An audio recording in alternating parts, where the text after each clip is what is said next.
যে আমরা 53 বছর যাদের স্বাধীনতার পরে ক্ষমতায় দেশ পরিচালনা দেখেছি, এরা আবার ক্ষমতায় আসার পরে তাদের থেকে নতুন আরো কোনো ভালো কিছু পাওয়ার আশা, এটা একটা অসম্ভব কথা। আলা ইবাদিহিল্লাযীনা ইসতাফা আম্মা বা'দ ফাআউযু বিল্লাহি মিনাশ শাইতানির রাজীম বিসমিল্লাহির রহমানির রহিম যাহারাল ফাসাদু ফিল বাররি ওয়াল বাহরি বিমা কাসাবাত আইদিন নাস সাদাকাল্লাহুল আলিয়্যুল আযীম। সবাই দুরূদ শরীফ পড়ি। আল্লাহুম্মা সাল্লি আলা সাইয়্যিদিনা ওয়া হাবিবিনা ওয়া মাওলানা মুহাম্মদ সাল্লাল্লাহু আলাইহি ওয়া আলা আলিহি ওয়া আসহাবিহি ওয়া বারাকা ওয়াসাল্লাম। ইসলামী আন্দোলন বাংলাদেশ বরগুনা জেলা শাখা কর্তৃক আয়োজিত আজকের সম্মেলনের সভাপতি, মঞ্চের কেন্দ্রীয় সিনিয়র যুগ্ম মহাসচিব সহ বিভিন্ন পর্যায়ের দায়িত্বশীল, সামনে উপস্থিত ইসলাম প্রেমিক, দেশ প্রেমিক আমার ভাইরা, ইসলামী আন্দোলন বাংলাদেশ একটা রাজনৈতিক দল। মানুষ রাজনীতি দল বা রাজনীতি করে কেন? তার একটা লক্ষ্য উদ্দেশ্য আছে।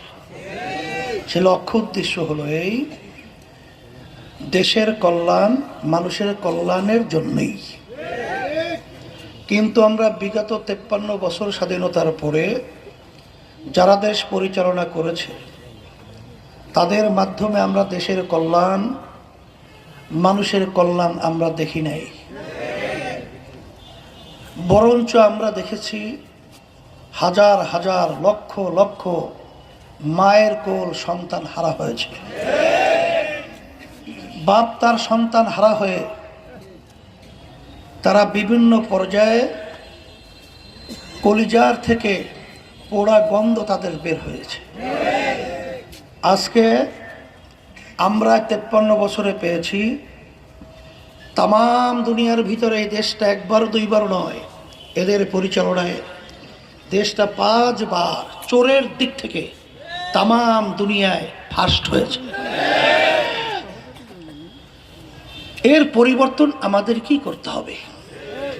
সেই হিসেবে আমি বলবো যে আমরা 53 বছর যাদের স্বাধীনতার পরে ক্ষমতায় দেশ পরিচালনা দেখেছি, এরা আবার ক্ষমতায় আসার পরে তাদের থেকে নতুন আরো কোনো ভালো কিছু পাওয়ার আশা, এটা একটা অসম্ভব কথা। এই জন্য এই পরিবর্তন আমাদের কি করতে হবে?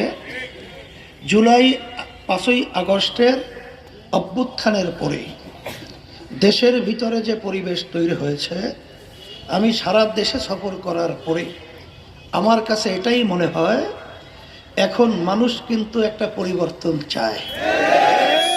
সেই পরিবর্তনটা হলো ইসলামের পক্ষে। সবাই আলহামদুলিল্লাহ বলি না? আমি বিশেষ করে বরগুনাবাসীদেরকে আমি বলবো, এবং অন্যান্য যারা নাকি আওয়ামী লীগ করেন, আমি সেই ভাইদেরকে বলবো কষ্ট নেবেন না। 1991 সালে প্রায় 21 বছর পরে যখন আবার আওয়ামী লীগ ক্ষমতায় আসলো, ক্ষমতায় আসার পরে প্রধানমন্ত্রী হলো শেখ হাসিনা। সে প্রধানমন্ত্রী হওয়ার পরে ভারতে গিয়েছিল। ভারতে যাওয়ার পরে তার মাথায় সিঁদুর পরিয়ে দিয়েছে। মুসলমানের মাথায় সিঁদুর পরাবে, এটা তো আমাদের একটা পর্যালোচনা আলোচনার বিষয় ছিল। এরপরে আমরা কি দেখলাম? আমাদের দেশের প্রধানমন্ত্রী, তাকে তারা সম্বোধন করে মুখ্যমন্ত্রী। এরপরেও কি আপনারা বোঝেন নাই যে আসলে ভারত কি চায়? সিকিম সহ বিভিন্ন স্বাধীন রাষ্ট্রগুলো তারা বিভিন্ন পর্যায়ে কিন্তু তারা দখল করে নিয়েছে। এখন তারা কিন্তু স্বাধীন রাষ্ট্র নেই, তারা এখন ভারতের একটা অঙ্গরাজ্য হয়েছে। ঠিক মুখ্যমন্ত্রী বলা হয় তাদের দেশে একটা প্রদেশের যে দায়িত্ব পালন করে, সেই হলো ওই দেশের মুখ্যমন্ত্রী। আজকে 71 স্বাধীন হয়েছে, আপনারা দেখেছেন 16ই ডিসেম্বর যেখানে আমাদের দেশে স্বাধীনতা আমরা পালন করে থাকি, ভারতও পালন করে। নরেন্দ্র মোদীও সেদিন করেছিল, কিন্তু তারা কি বলেছে যে বাংলাদেশ স্বাধীন হয়েছে? তারা বলেছে ভারতের সঙ্গে পাকিস্তানের সঙ্গে যুদ্ধ হয়েছে এবং সেই যুদ্ধে ভারত বিজয় লাভ করেছে।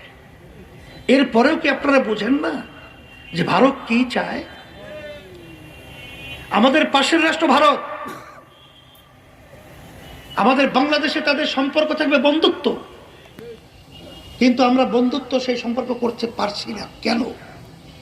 স্বাধীনতার পরে আমরা দেখেছি স্বাধীনতার সময় লক্ষ লক্ষ মানুষ আমাদের দেশে জীবন দিয়েছে, পঙ্গু হয়েছে, কিন্তু স্বাধীনতার পরে আমাদের দেশের যত গুরুত্বপূর্ণ এবং মানসম্পন্ন যত সম্পদ সব তারা নিয়ে গেল। এই হলো আমাদের বন্ধুত্ব। এরপর আমরা দেখেছি 53 বছরে যত তাদের কার্যক্রমগুলো ছিল সব কার্যক্রম ছিল তাদের নিজেদের স্বার্থে, বাংলাদেশের ছোটগুলো স্বার্থের জন্য তারা কাজ করে নাই। আপনারা দেখেছেন নরেন্দ্র মোদী এইবার যখন নাকি প্রধানমন্ত্রী এখনো শপথ গ্রহণ করে নাই, আমাদের দেশের প্রধানমন্ত্রী স্বঘোষিত আওয়ামী লীগ তো ভোট দিতে পারে নাই। আসলে পারছে? আওয়ামী লীগের লোকেরাও কিন্তু ভোট দিতে পারে নাই, কারণ দিনের ভোট যদি রাত্রে বাক্সে ঢুকায় ভোট দিল কোন সময়? তা যাই হোক, এই প্রধানমন্ত্রী ভারতে গেল, সংসদের ভিতর কোনো বিল উত্থাপন না করে, কোনো পাস না করে, জনগণকে না জানিয়ে 10টা চুক্তি করে এসেছে। সেই চুক্তি রাখা হয়েছে গোপন। সেখানে একটা চুক্তির ভিতরে আপনারা শুনেছেন যে ট্রানজিট বলা হয়, আপনি বাংলাদেশ থেকে অন্য দেশের ভিতর থেকে অন্য দেশে যাবেন, এই দেশটা যে মাঝখানে ব্যবহার করবেন এই রাস্তাটাকে ট্রানজিট বলা হয়। এটা আন্তর্জাতিক বৈধ।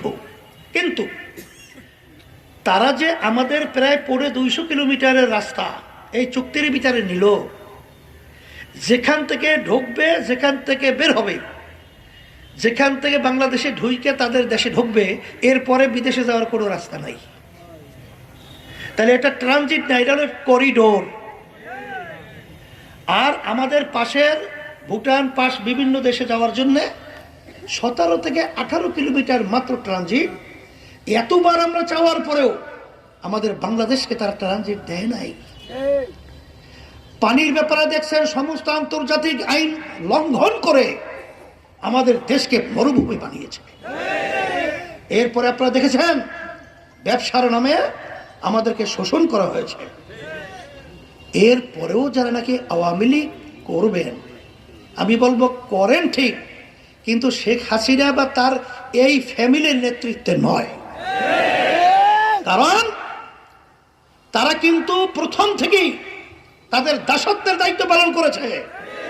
আমাদের বাংলাদেশের মানুষের জন্য, কল্যাণের জন্য তারা কোনো কাজ করে নাই, আমাদের দেশকে বিকিয়ে দিয়েছে। এই পরিবর্তন আমাদেরকে করতে হবে। যদি আপনারা কষ্ট পেয়ে থাকেন, আপনাদের কাছে আমি বারবার বলছি যে আমাকে মাফ করবেন। কিন্তু এই দেশে আমরা জন্মগ্রহণ করেছি, এই দেশ আমার দেশ। এ দেশ নিয়ে কেউ ছিনিমিনি করবে, এটা কখনোই সহ্য করা যাবে না। এর পরিবর্তন আমাদেরকেই করতে হবে।